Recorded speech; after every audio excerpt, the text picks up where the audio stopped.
Yes. Let me make it three. Let me make it three. We have pure English, we have Pidgin, and we have my native name, and that is Igbo. Please run okay, because it's not easy for a union to nominate someone to be their leader. Sometimes the leader might fail the union, but I believe Ochiaga one. You see.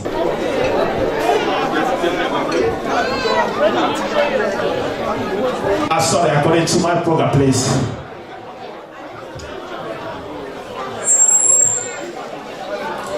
We are now in opening prayer. Our able president will say a lot about this union and how far we've gone and where we started.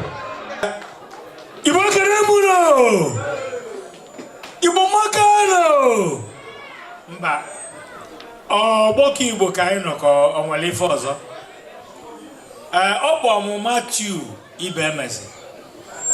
We the Igbos, we know that when your brother answers Matthew and answers Michael, when you are called Matthew, your brother's name is your name.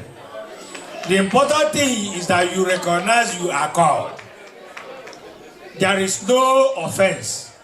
Therefore, there is no apology.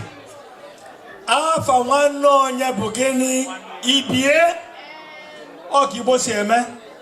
We the Igbos, we don't go about with animosity. No, that is not an Igbo portion.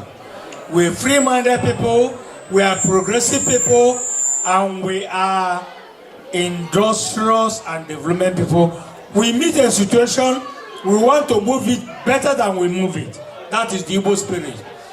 With that spirit, rise up for prayers before the Almighty God. Rise in Jesus' name. Rise up.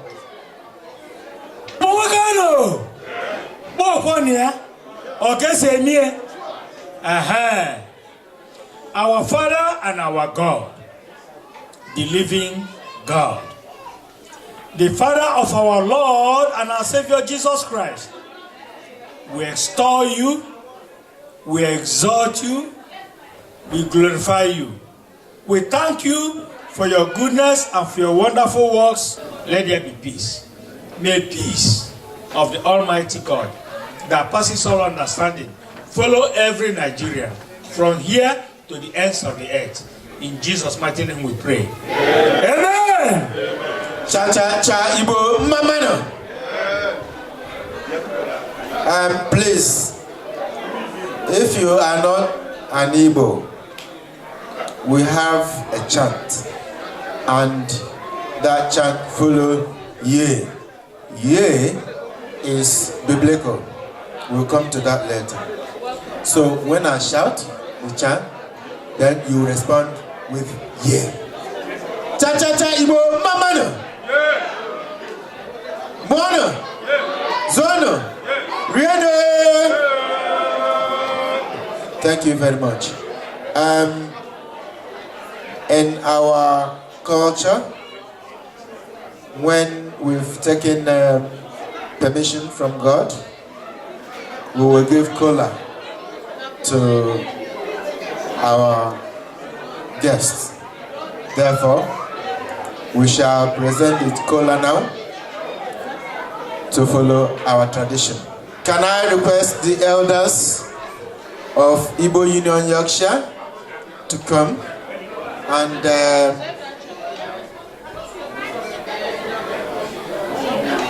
get our kola nut blessed. Nkawaji ndị Igbo wetara ndị iche anyị na-abịa.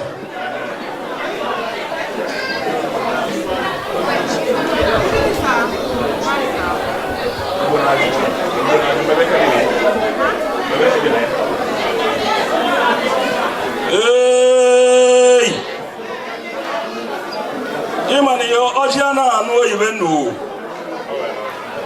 Iwe ekene m unu ọra bịara ije ekene m unu ebe onye si bịa ekene m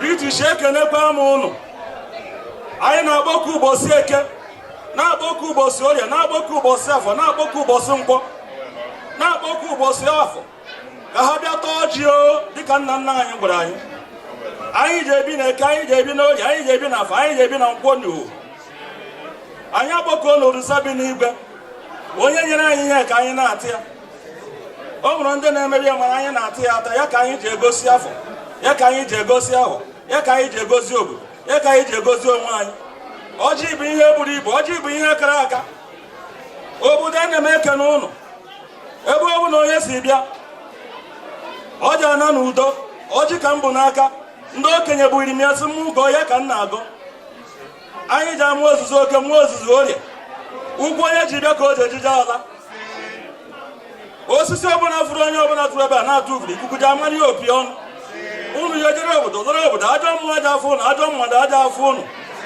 unu je hiri ka ute gbara ka igu Igbo niile ahụ ji adị ha mma obi ji adị ha mma emechi ihe tata lawa onye ahụla aja ji ebili anyị ebula ọjị elu were agba orisa ka o gosie ya anyị egozie ya n'afa Jizọs Kraịst bụ onye nwe anyị. Obodo dị iche iche bi ebe a anyị ji abịa iwe ọjị maka onwe ka esi ewu ya. O nwere anyị Anambra n'ebe a Anambra ya bịa ka o were ọjị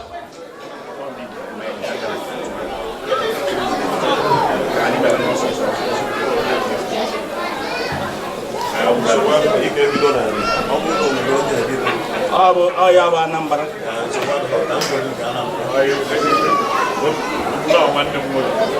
o nwere onye Imo n'ebe a onye Imo bịa were ọjị onye Yorkshire agaghị ewe ọjị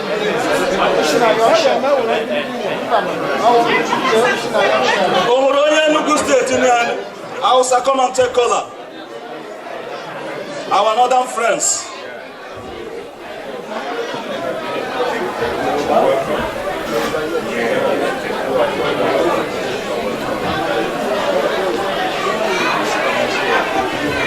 We are now to break this collar. We thank you, God, for this day that we have come together to celebrate another end of year. Bless this collar. Give us health. Give us long life. Give us prosperity. Make Nigeria peaceful. Do not let the coming election divide us. Make the right person win, and let us win here and progress. Give our leaders the wisdom, the courage, and the love for the people to make us to succeed in this land that we have come. We ask this in Jesus' name. Amen.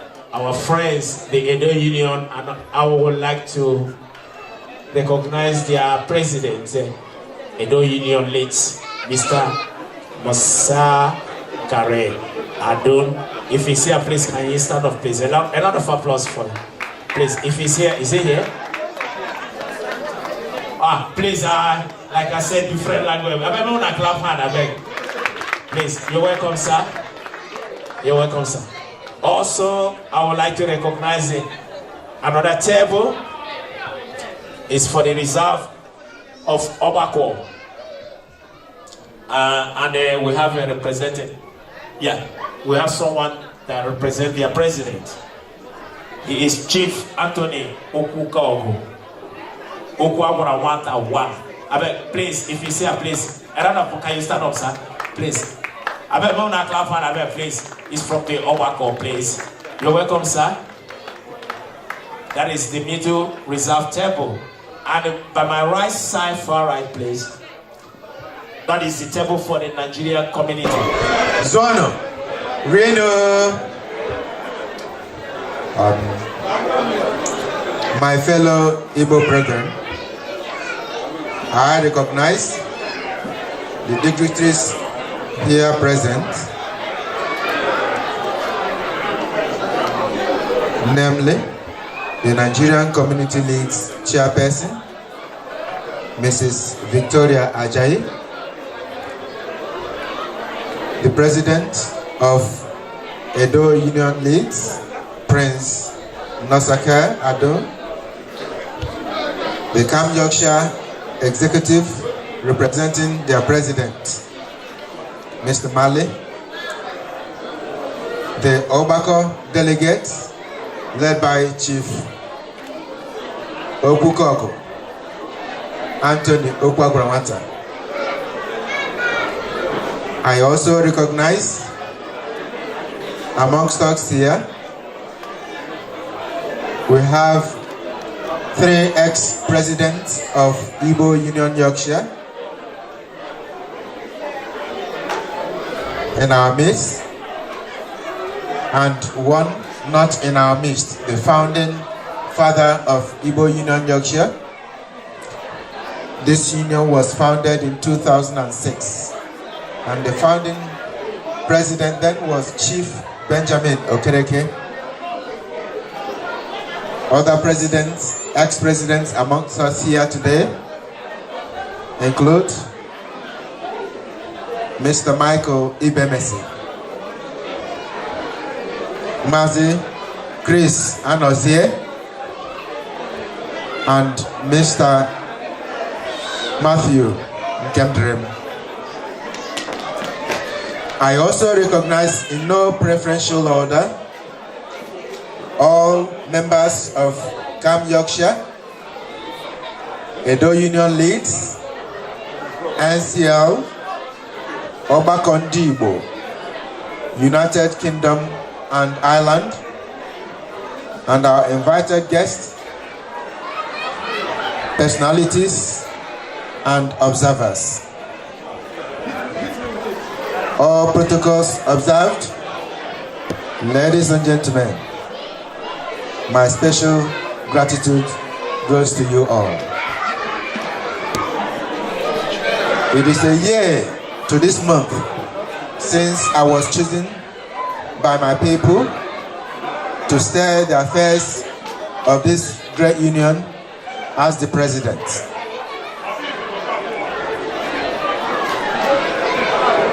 I am also glad to say that I have a strong executive team in my administration, backed by our capable First Lady, Lolo B.U. Chijoki. I heartily welcome you all to this epic occasion of the Igbo Union Yorkshire 2018 End of Year Party. For those with no knowledge of who we are, Igbo Union Yorkshire is a community-based group drawn from the indigenous Biafran, Eastern, Southeastern Nigeria, sharing borders with the Cameroon in our dialect as Chukwu Abiyama. That's what we call God, Chukwu Abiyama, the all-knowing God. The Igbos therefore believe that man should be asset to another. Taken in that spirit, therefore, you should be your brother's keeper. Here in Igbo Union Yorkshire, we provide both counseling, moral and emotional support when necessary to our members. It is with great pleasure that I can proudly stand here and proclaim a year of success. We are working with the councillors of Leeds Metropolitan Authority for the provision of academic empowerment and good living for our members. My special thanks goes to Councillor Khan and Councillor Sharon, who have been helpful in our requests. Special interest areas for the coming year will be encouraging our children to invest their spare time in meaningful ventures, continued support to our women wing, and the most vulnerable. One of our major focus will be the actualization of Igbo House, which would help in no small measure in the implementation of our programs to the members' benefit.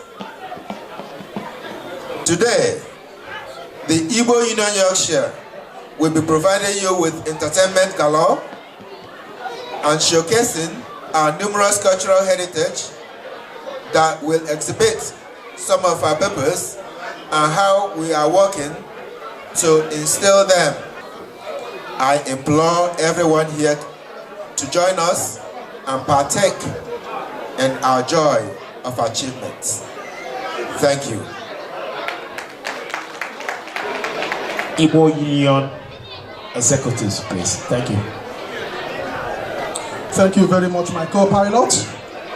I just want to use this opportunity to introduce to you the members of the Igbo Union Yorkshire Executive, the people that have been piloting the affairs of this union in the last 1 year. And they are the people that have set up the committee that's organized this event today. I will start with the president. I know he's been called out before, but we can call him out 20 times. That is his calling. He asked for it, and we voted him in. Prince J.U. Chijoke, please come forward. President Igbo Union Yorkshire. Put your hands together for him, please. You're welcome, sir. The Vice President of Igbo Union Yorkshire, our perfect and able gentleman, Mr. Charles Okandu, please come forward. Our forever living secretary, the most efficient secretary the whole world has produced, Mrs. Elizabeth Ewan, come forward, please. The Assistant Secretary of Igbo Union Yorkshire, Engineer Emeka Okobasi, come forward, please. Can we put our hands together for these people, please? If you have served the community before, you will understand what it is to serve the community. May I call on our parents to please get hold on your children, please. I know it can be quite difficult sometimes. It's too rowdy in here. Please help us to control the crowd. Control your children, please. Keep them on your laps. Otherwise, I will take all of them home. So the next man or woman is the financial secretary of the union, Mrs. Rose Okenwa. Please come forward. Mrs. Okenwa, come forward, please.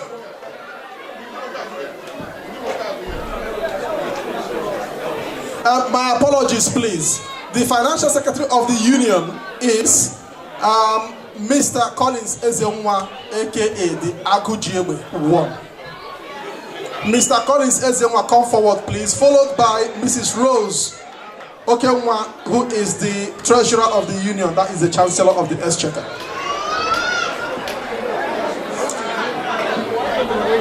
The public relations officer of the union, Mrs. Roslyn Mwabude, come forward, please. As she is coming, may we also have the assistant publicity officer of the union, Mr. Ifeanyi Eke, my co-pilot. Come forward, please. The social welfare officer of the union, the man behind this event today. The Oberen one the Oberen Sine Mebike, the Isia Horopawa, the Christmas party. Mr. Ernest Anonyobiko, come forward.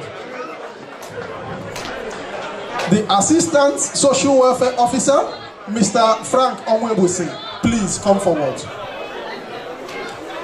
The provost of the union, the Dual Provost of the Union, Mr. Emeka Okonkwo and Mr. Steve Onigbo, please come forward.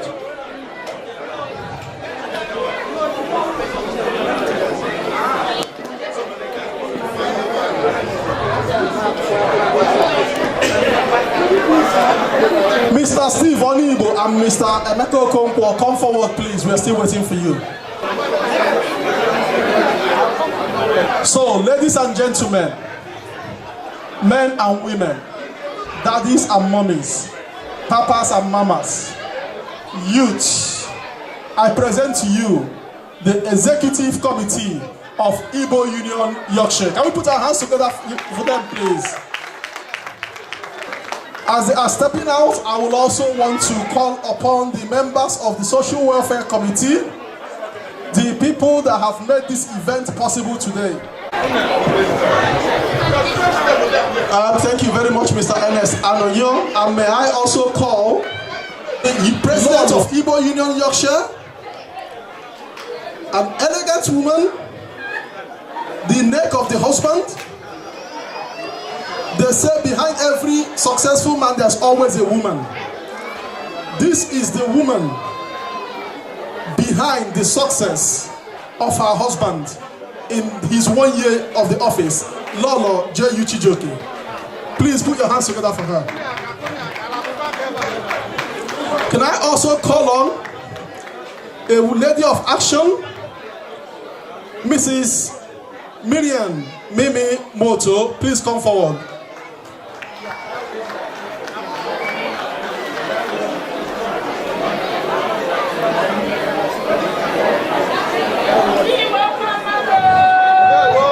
May I also call on Mr. Frank Onwebusi to come forward, please. These are the members of the Social Welfare Committee, the organizers of today's event.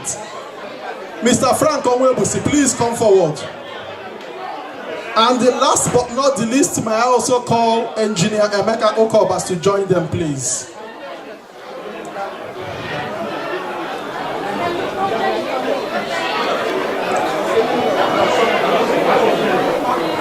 Right, ladies and gentlemen, once again, I present to you the members of the Igbo Union Yorkshire 2018 Christmas Party Committee and the Standing Committee of this Igbo Union Social Welfare.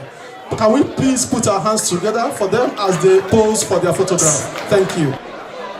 Some of us here, I know they say all hairs are equal, but some are bigger than the others. There are people that have served the community diligently, both in the past and now. We have people in our midst that are leaders of communities from various places, people that have spent their time working for the union, working for their communities, supporting the community and making sure that the community runs smoothly and that we all are all right. I want to use this opportunity to recognize them. The past president of Igbo Union Yorkshire, Chief Michael Ibemesi, the Idu number 1 of Obosi. I understand he's left. I would also want to recognize and call on Mr. Innocent Ndukuba. Please come forward. Of the Edo Union Yorkshire or Edo Union Leeds, Mr. Nosa Ado, please come forward. As he's stepping forward, I will also want to recognize the past president of Edo Union Leeds, Mr. Ben Izuage. Step forward, please.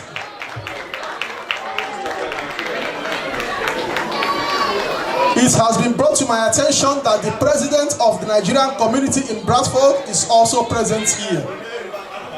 The president of the Nigerian community Bradford, please, my apologies. Your name has not been given to me, but please, we appreciate you. Step forward, please. The president of the Nigerian community in Bradford, oh, that is our man over there. He is stepping forward. Please, can we put our hands together for him?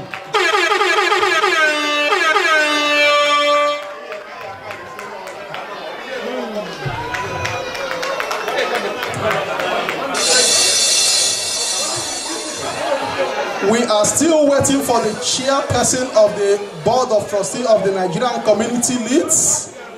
However, we have a member of the Board of Trustees, Auntie Tessie Asaboro. She is here. Auntie Tessie, please step forward.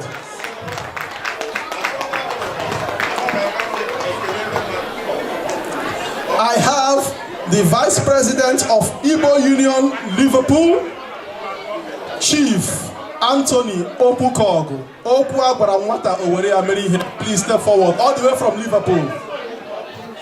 Please let us recognize this young man, please.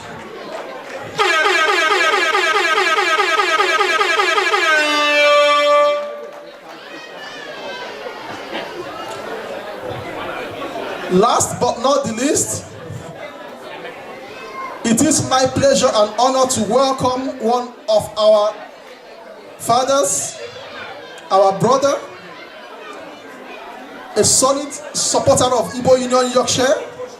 He has come to be with us today all the way from Nigeria. Chief Barrister G.N. Okereke, retired Commissioner of Police of the Nigerian Police Force.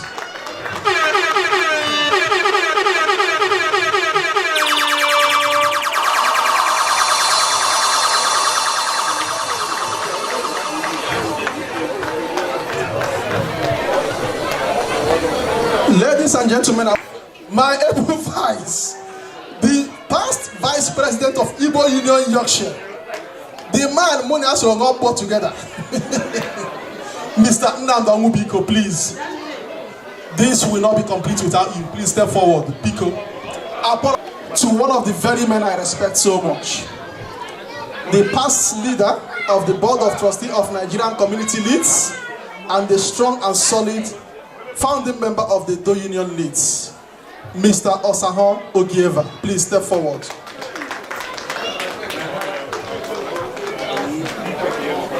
I also appreciate Dr. Akano Obasi.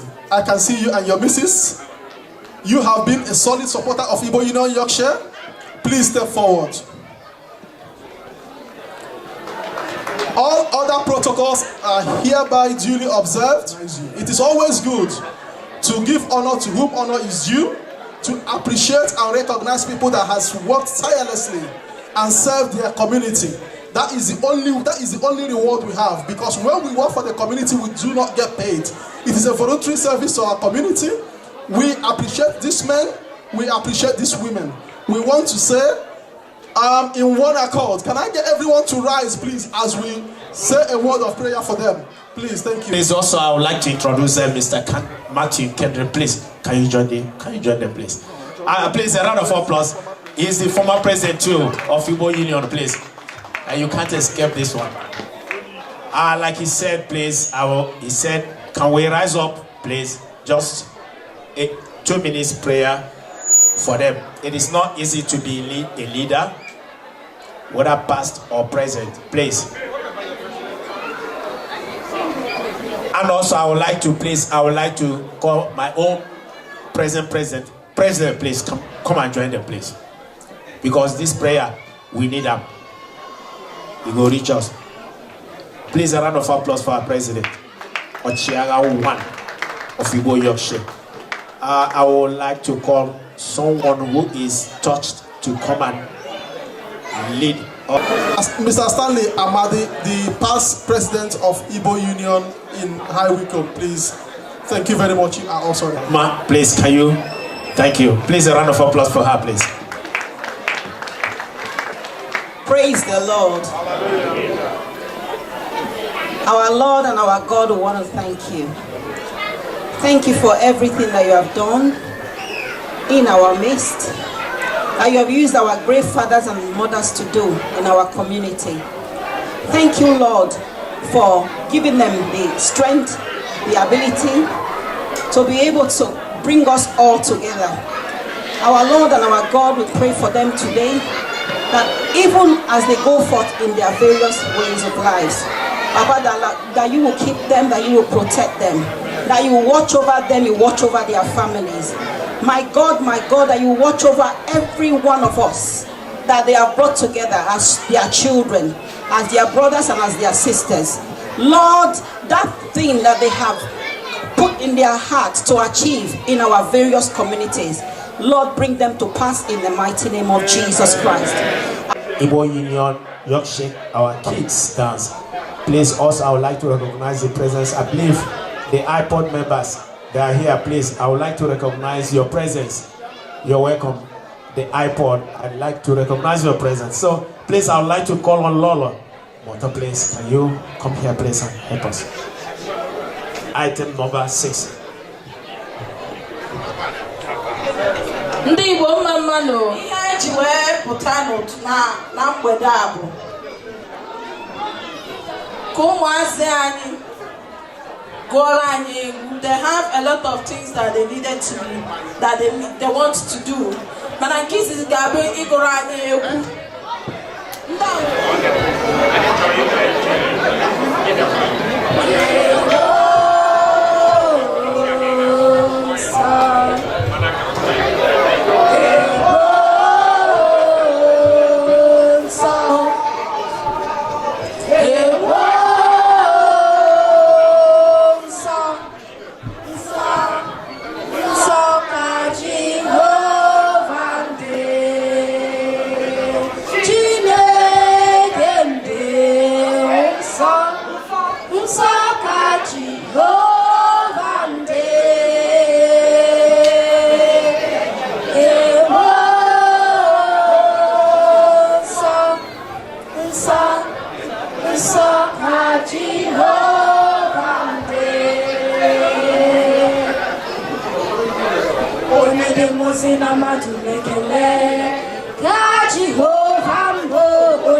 Please, can you spread these children with something? If your kids are here, please come and see them.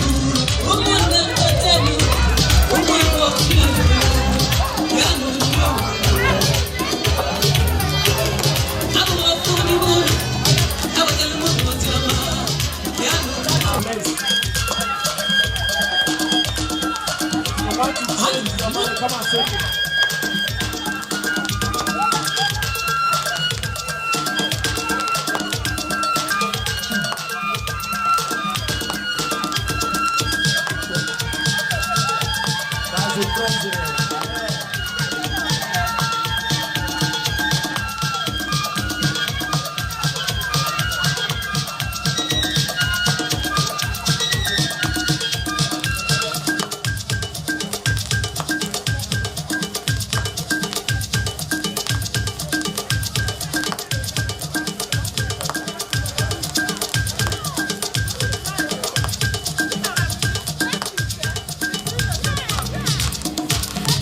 onye ọma na-ege m ntị n'olu ihe anyị ji mere isi akụkọ anyị si n'obodo nke a nakwa n'obodo nke aka anyị. Ụbọchị taa bụ abalị asatọ n'ime ọnwa nke 12 n'afọ 2800, ya bụ 2018. Aha m bụ Lolo Blessing Uchechukwu Chijioke. Ngwa gereziekwanụ akụkọ ụwa anyị n'ozuzu oke. Onye isi nke Anambra steeti ekwewo ndị obodo ya nkwa ileba anya n'ọdịmma nke ahụike. Ọ gakwa n'iru ịdọ ụmụ okorobịa aka na ntị bụ ndị ahụ ihe ha ji wee bụrụ nwoke na-adịghị ekwe ịnọdụ ofu ebe. Ọ yọrọ ha ka ha were ihe a na-akpọ okpu nnabeefi mgbe ọbụla ha na-achọ izu okwe maka na ọrịa dị n'ụwa ugbu a buru ibu, ebe ọ bụkwanụ na adịghị aka onye bụ ọrịa akara n'iru. Onye steeti akpọkuola ndị ọha ọzara nakwa ndị Udumachara na ndị Abakaliki ka ha jisie ike n'ọrụ ugbo ha, karịsịa n'ịkọpụta osikapa, n'ihi na site nke a na agụ ga-agba ọsọ n'ala Biafra. O nyekwa ha ndụmọdụ ka ha tinye akwụkwọ maka ịgbazite ego n'ụlọ akụ niile dị iche iche iji wee kwado ọrụ ugbo ha. O wee kpọkuo ndị ọchịchị ndị ọzọ ka ha biko jisie ike na atụmatụ ọma dị otu a. Onye isi ndị uwe ojii n'isi obodo nke London akpọọla ụmụ okorobịa nzukọ mgbe ha chọpụtara na ụmụ okorobịa karịsịa ndị ojii nakwa ndị ọkpụ isi ala na-agba ụgbọala nke dị oke ọnụ ahịa nke a na-akpọ moto n'asụsụ bekee. Ha jikwasị ụgbọala wee mere ebe obibi. O kwuru na ihe ka ya iwe bụ na ụmụ okorobịa ndị a na-agba ụgbọala nke ha onwe ha na-apụghị ịzụta. Ọ gakwara n'iru ịjụ ha ajụjụ otu ha si enweta ya bụ ego, ebe ọ bụkwanụ na ha enweghị ezigbo aka ọrụ. Ndị mmadụ agaala ngagharị iwe n'ala Aba wee gosi obi ọjọọ ha n'otu ọkụ ndị bụ NEPA si eme ha ihe ọjọọ n'ala Aba. Mgbe onye nta akụkọ na-agba ndị NEPA ajụjụ ọnụ, ha zakwara ya sị na ọ bụ maka ha enweghị ụzọ ha ga-esi jee gonyekwara ha ọkụ a, n'ihi na ụzọ niile dị n'Aba emebichala.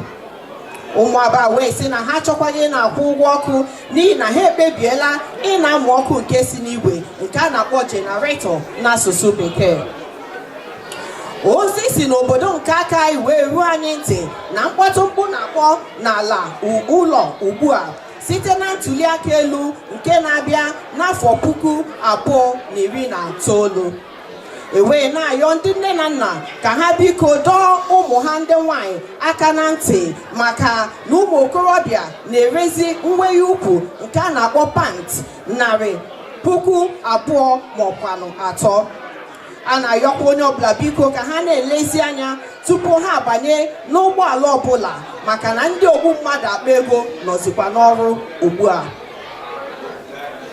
Onye isi ndị Igbo Union Yorkshire nke bụ Nwaeze Uchechukwu Chijioke ayọọla ndị nne na nna ka ha biko jisie ike n'ịkụzi ụmụaka ha Igbo ka okwu anyị wee ghara ịnwụ pee.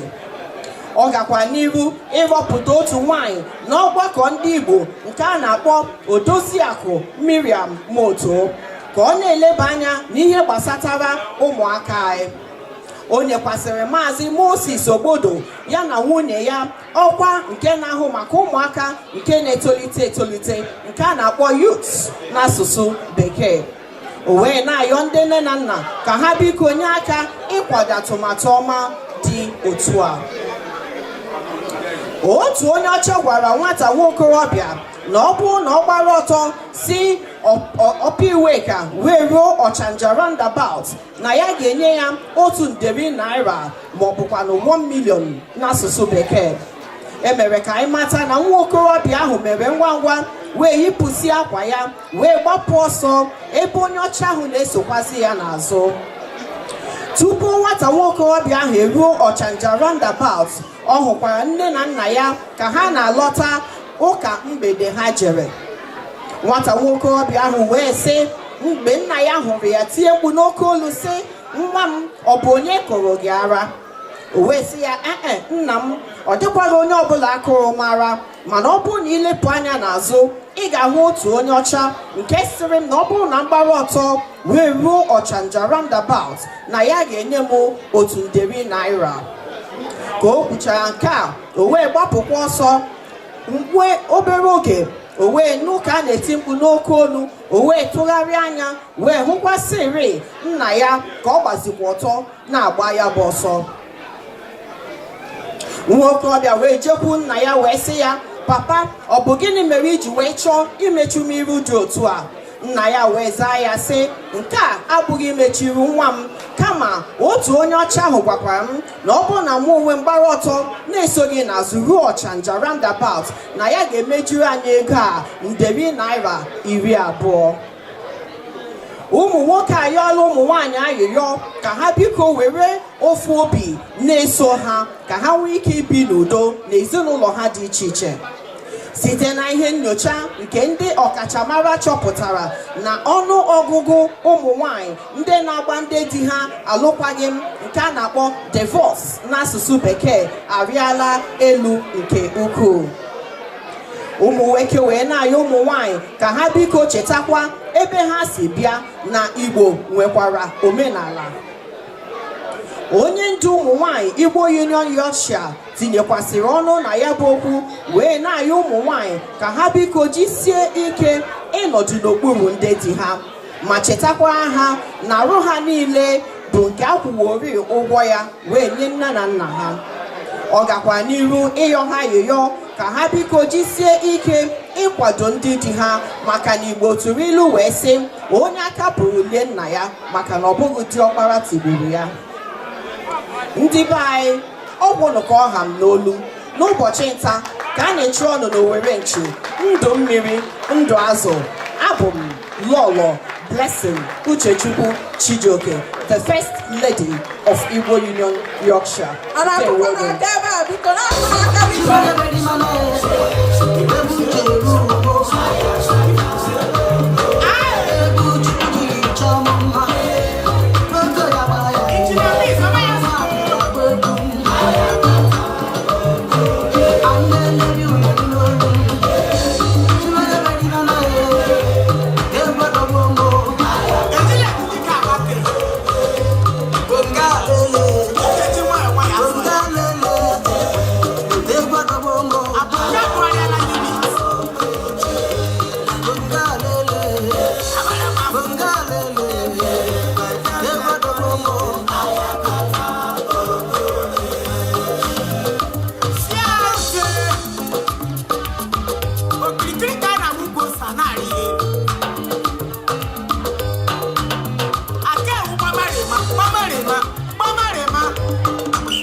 If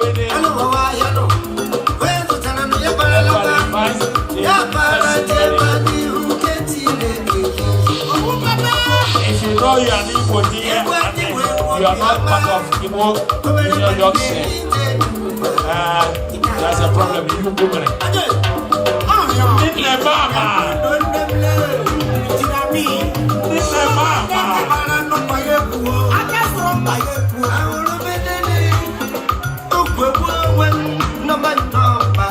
This is strictly for only the Igbo Union women. Mayo. Mayo.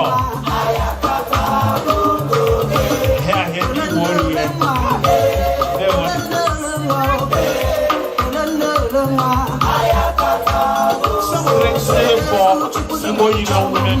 Just share.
While our women are dancing, please, the car L16 inside, please. Well, remove your car, please. You're blocking someone. Also, AJ12, this hand. If you know you don't know this car, please go and remove the car, please. You're blocking someone. Thank you. NL16, this hand. Go and take out your car. You're blocking someone. Also, AJ12. If you know you're the owner, please go and take it out. You're blocking someone. Because you only Igbo,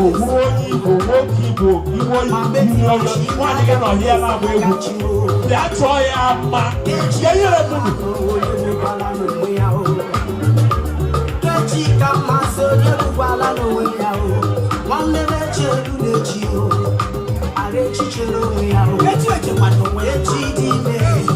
why you know you only you Yorkshire. People bet your money in my. Now my abrakasa.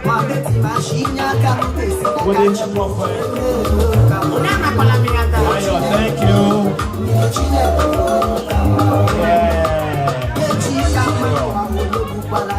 Our first lady. Thank you. Thank you.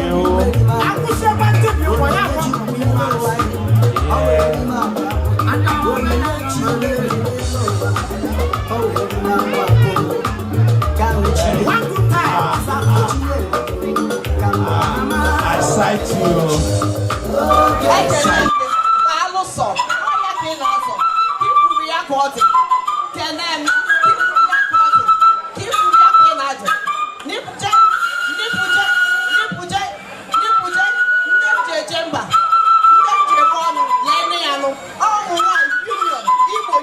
Yorkshire. Oh yeah. This one we are called Nipuje.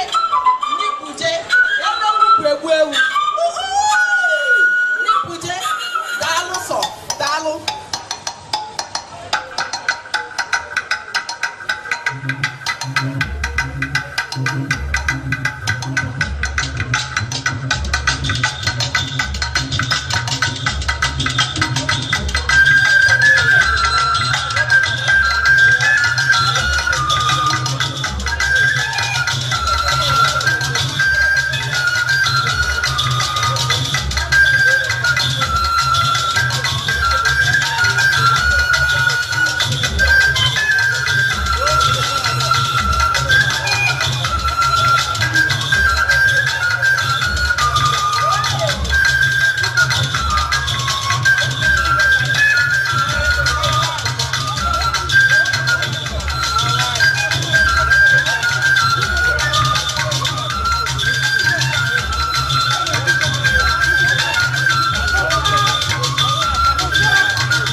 Why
My God, don't take picture of your football block. Oh. God. Nobody tell me. Don't take picture of your football block. All children, close your eyes, so even women. No day here. Hey, nobody tell me.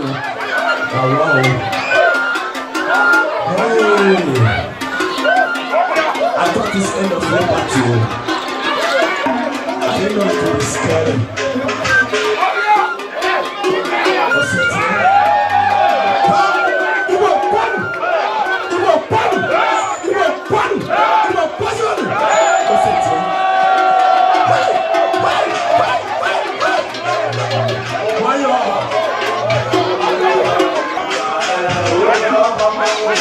Why y'all?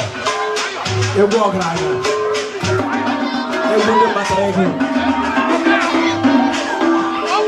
That is the man that married all these women in love.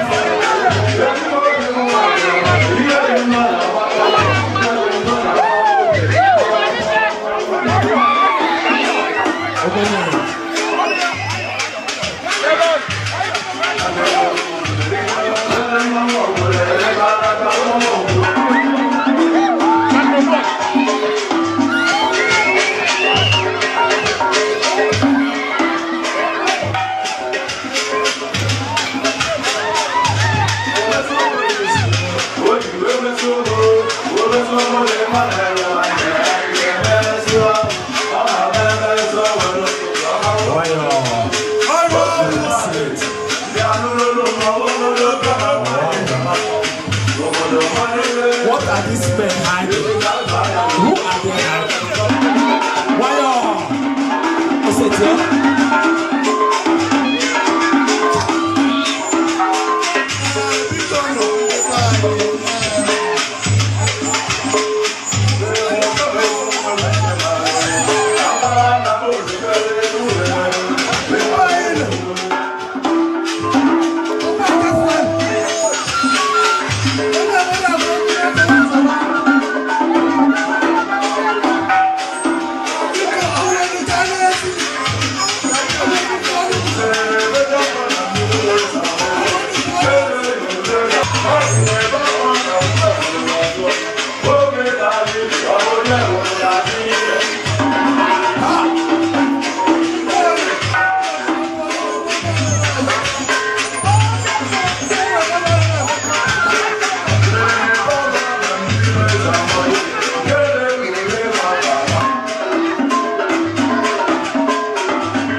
ụbọchị pụrụ iche na ndụ ndị Igbo Union Yorkshire. Anyị na-emechi afọ ihe a na-akpọ end of year n'asụsụ bekee. Ọ ya ihe anyị jiri gbakọta ebe a n'ụbọchị taa. Aha m bụ Lolo Blessing Uchechukwu Chijioke. Ndewo. Prince ekene gị. Ndewo nwanne m. Biko nwere ike ịkọwara anyị otu ihe unu na-eme n'ụbọchị taa? Ụbọchị taa bụ ụbọchị anyị na-eme mmemme mmechi afọ nke 2018 na West Yorkshire, North of England, ebe mụnwa bụ onye isi ya, onye ọchịchị ha. Biko, ị nwere ike ịkọwara anyị dịka onye ndu ndị Yorkshire, ị nwere ike ịkọwara anyị otu obi dị gị n'ụbọchị taa na ka ihe niile siri gaa?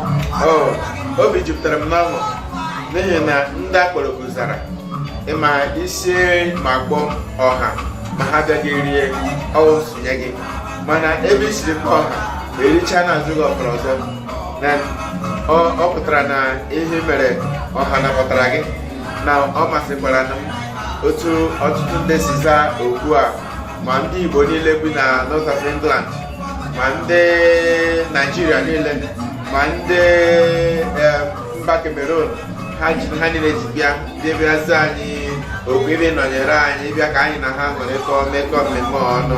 So obi na-atọ m ụtọ n'ime nke a. Biko, ị nwere ike kọwara anyị onye bụ? Abụ m Prince Engineer Uchechukwu Chijioke, Weze nke Alai na Bende Local Government Area of Abia State, Nigeria. Gebikwanụ n'obodo a bụ United Kingdom. Ọkwanụ m President ndị Igbo Union Yorkshire. Ndewo. Biko, anyị ekele gị. Biko, ị nwere ike kọwara anyị onye bụ? Aha m bụ Maazị Charles Kelechi Ụkandụ. Ọkwanụ m bụ osote onye isi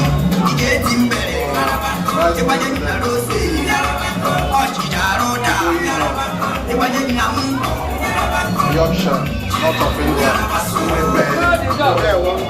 Biko, ị nwere ike kọwara anyị anụ n'ihe onye isi kwuru ka obi dị gị n'ụbọchị taa, ọbụkwa n'ụbọchị unu na-emechi afọ?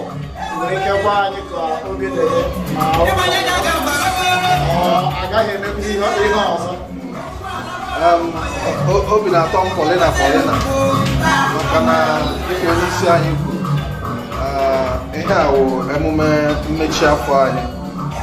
The whole of Yorkshire, Leeds, Bradford, Sheffield, Wakefield, Huddersfield, Harrogate, anyị niile zuru ọnụ sị ka anyị kelee Ọbasi maka otu o si duo anyị bido na Jenụwarị ruo na ọnwa Disemba. So ya ka anyị gbakọrọ sị ka anyị ṅụrịa ọṅụ kpọkwara ndị enyi anyị na ndị ọgọ na ndị anyị bikwa be ha sị ha bịa soro anyị rie ṅụọ. So obi anyị dị aṅụrị na ihe niile gara ọfụma, mee ya n'udo. Ndewo. Onye ya nwanne ya so, onye dị la